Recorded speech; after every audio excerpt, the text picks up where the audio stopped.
সামাজিক যোগাযোগ মাধ্যমে সমালোচকদের প্রিয়পাত্র বাংলাদেশ জাতীয় টেস্ট ক্রিকেট দলের অধিনায়ক নাজমুল হাসান শান্ত। পারফরম্যান্স যেমনই হোক, সমালোচনা তার পিছু ছাড়ে না। অনেক ক্রিকেট ভক্তই তাকে লর্ড শান্ত বলে আখ্যাও দিয়েছেন।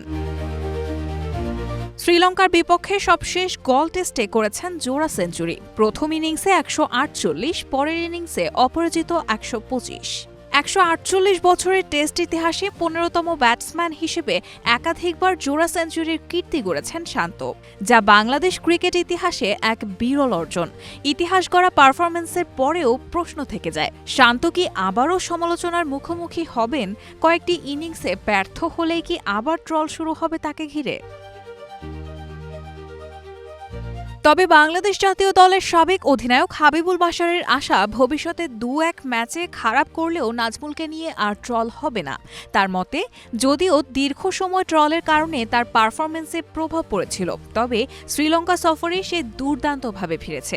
আশা করি ভবিষ্যতে ২-১ ম্যাচ খারাপ করলেও ট্রল হবে না। সব মিলিয়ে বাংলাদেশ ক্রিকেটের সেরা ব্যাটারদের একজন এখন শান্ত।